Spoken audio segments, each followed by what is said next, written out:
मैं हूं आपकी होस्ट रिया सृष्टि RS जी। आज हमारे साथ मौजूद है एक बेहद विद्वान और आदरणीय शख्सियत Pandit Bharat Vibhushan doctor Dev Swaroop Shastri ji, Vedic science expert, astrologer, vastu consultant, author, founder Devastrom and Mangalam Vidyapeeth जैसे वेदों और पुराणों के ज्ञाता, वर्षों से धार्मिक अनुष्ठानों का संचालन कर रहे हैं। क्या शक्ति उपासना केवल धार्मिक आस्था है या वैज्ञानिक लाभ भी देती है? शक्ति उपासना, और सर्वप्रथम तो हमें ये समझना होगा कि उपासना से क्या होता है। जी, उपासना से आपके संकल्प की शक्ति मजबूत होती है। इसी पर हम बात करें तो विल पावर स्ट्रांग होती है। भारत में शक्ति उपासना और कोई भी पूजन आदि, यह सभी का वैज्ञानिक दृष्टिकोण है और मेरा मार्ग भी यही है। किस प्रकार मैं वैदिक ज्ञान को विज्ञान के स्वरूप में आपको समझा सकूं, उसका वैज्ञानिक दृष्टिकोण समझा सकूं, मेरा प्रयास यही रहता है। तो अगर हम देखें कि मंत्रोच्चार चल रहा है, हवन हो रहा है या कुछ भी ध्वनि की जाती है, इन सभी का हमारे मन व मस्तिष्क पर बहुत गहरा प्रभाव पड़ता है।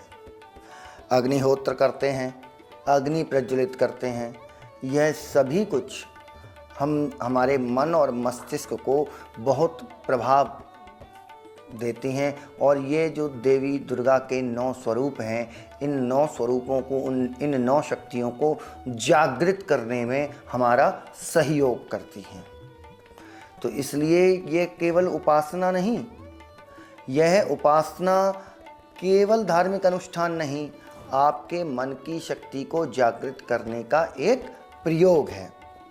जब ये 9 स्वरूपों का ध्यान आप करते हैं तो इसमें कई सारे ब्लॉकेज आपको दिखते हैं। उन ब्लॉकेज को समाप्त करने के लिए, हमारी इनर बॉडी के ब्लॉकेज को समाप्त करने के लिए हम ध्वनि का, धुनी का और आपके मंत्र का, मंत्र मतलब मनहत्रायते इति मंत्र, मंत्र शक्ति है।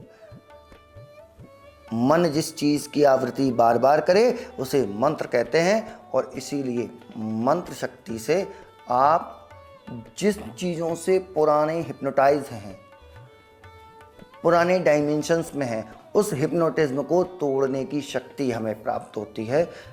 यह उपासना के कर्मकांड, ध्वनि और धार्मिक अनुष्ठान से।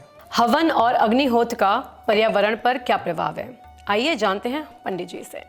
हवन और अग्निहोत्र, अग्नि के चारों ओर मानव का जीवन बसा हुआ है।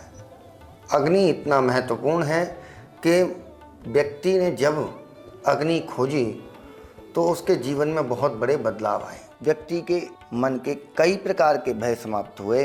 उन्हीं और व्यक्ति आज भी वही है, उसका अवचेतन मन वही है। तो अग्निहोत्र से वातावरण तो शुद्ध होता है। कई वैज्ञानिक रिसर्च में पाया गया है कि ऑक्सीजन का लेवल काफ़ी शुद्ध हो जाता है और ऑक्सीजन का लेवल बढ़ जाता है अग्निहोत्र हवन आदि करने से। फिर वातावरण में पॉजिटिव एनवायरनमेंट क्रिएट हो जाता है। क्यों हो जाता है? क्योंकि कई सूक्ष्म तंतु ऐसे होते हैं जो अग्नि के कारण और अग्नि के धुएं के कारण भस्म हो जाते हैं। जो तिल, जौ, गूगल और गाय का देसी घी से जो आप हवन करते हैं तो उसमें वातावरण शुद्ध होता है। कई प्रकार के नेगेटिव तंतु, नेगेटिव बैक्टीरियाज वो हवन में भस्म हो जाते हैं। इसलिए हवन का वातावरण पर सीधा प्रभाव है, हवन का मन पर भी प्रभाव है। तो पंडित जी, मेरा अगला सवाल, मंत्रोच्चार और ध्वनि विज्ञान का क्या महत्व है? हम 3D के लोग हैं, मतलब 3 डायमेंशन है मानव के, और ये डायमेंशन पर इफेक्ट डालता है। आपका कोई भी साउंड आपके मन पर इफेक्ट डालता है। मंत्र मनहत्रायते इति मंत्र। किसी चीज़ की आवृत्ति जब आप बार बार करते हैं तो आपके अंदर वह ऊर्जा उत्पन्न होती है जो कि ब्रह्मांड से उस वस्तु को या उसे प्राप्त कर सकते। मंत्रोच्चार और ध्वनि, ध्वनि से हमारे मन में जो कई शक्तियाँ सुप्त अवस्था में हैं, इसको साउंड हीलिंग भी कहते हैं, साउंड थेरेपी भी कहते हैं। ध्वनि हमें हमारे मन को स्वस्थ करती है और ध्वनि हमें स्वस्थ करती है। कई सारी अल्फा वेव्स उत्पन्न होती हैं जब कोई ध्वनि हम करते हैं। तो जो घंटी की ध्वनि हो, शंख की ध्वनि हो या मृदंग की ध्वनि हो, ढोलक की ध्वनि हो, तबले की ध्वनि हो, सभी हमारे मन के विशेष तारों को जागृत कर देती हैं। जब भी हम मंत्र बोलते हैं ओम दुर्गा या दुम दुर्गाए नमः, ये भी हमारे अल्फा वेव्स को क्रिएट करती हैं हमारे अंदर और उससे हमारा मन संतुलित व स्वस्थ होता है।